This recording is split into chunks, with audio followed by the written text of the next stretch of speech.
what would be at the top of your list of things that you are currently concerned about? Patrick is in Islington. Patrick, what would you like to say? Hi, James.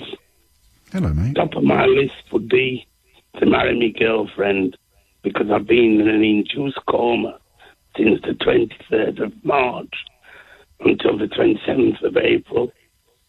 And because I had the COVID-19. And now, the biggest thing I want to do is to marry her, to show her how much I love and how much she needs to me, basically. They turned the machine off 3 times.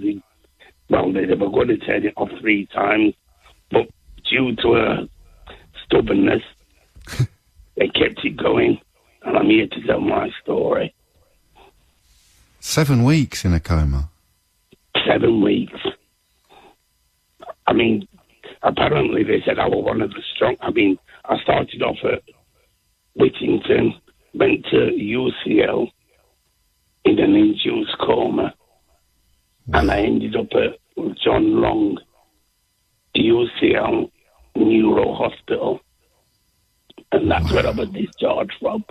Well, love it. Talking funny is because I've had the ventilator tube in my throat for that lengthy period. Now, I'm no Sherlock Holmes, Patrick, but that is pretty much the theory that I had come up with to explain your current level of croakiness. But don't laugh too hard, will you? Can you make me feel bad? What an astonishing story that is. Can I ask you a cheeky question? Would you mind? No. Were you ready and desperate to marry her before the coma? No.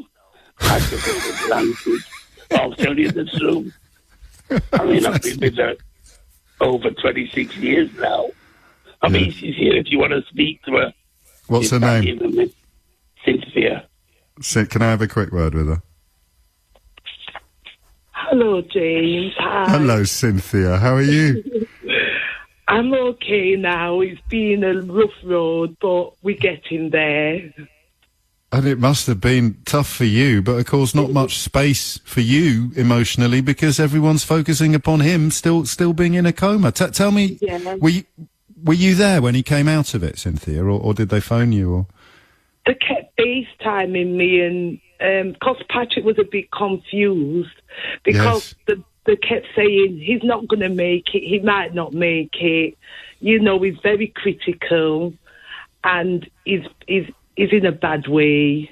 Oh. So it was very hard because he couldn't be there. It was just the phone calls from the wonderful doctors and nurses, you know. And what was really nice, at the end of talking about Patrick, they always said to me, "Are you okay? How do you feel?" Oh, you know, them being so busy, and they took time to just ask me how I felt.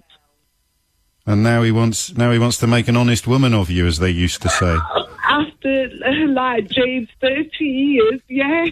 It takes a 7-week coma for him to get his skates on, doesn't it? Exactly.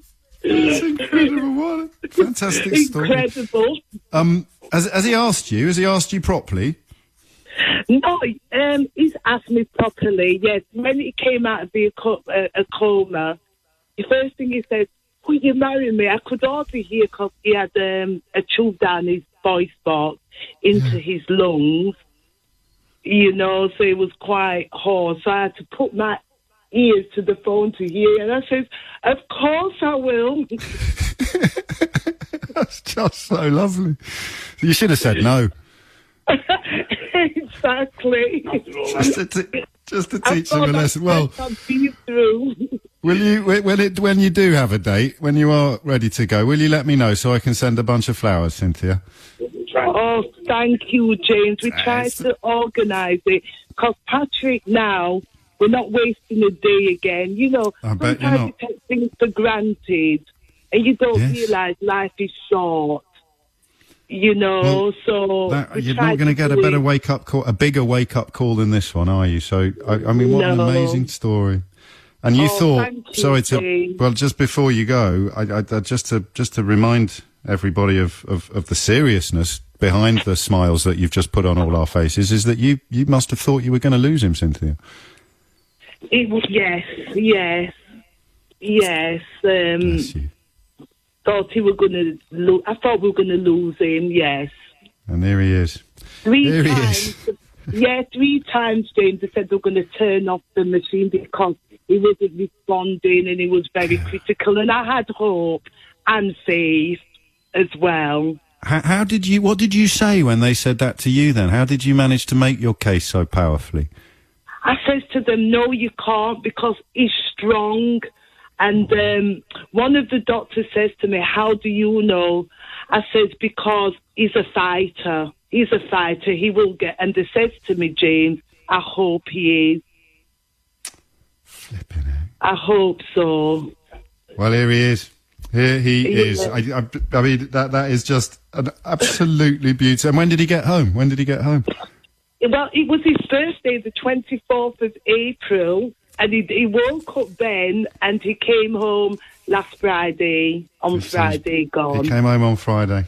Well, yeah.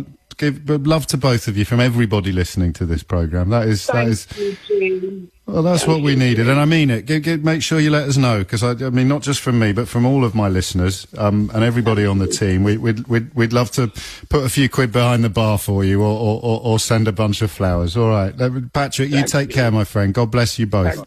Thank you, Jim. What a lovely story. Now get rested, sir. You might be a fighter, but you fight this one by staying on your back. So I want you back in bed as soon as possible. All right. Yeah, well, I think Cynthia's got her eye on him, so we've got no worries on that score.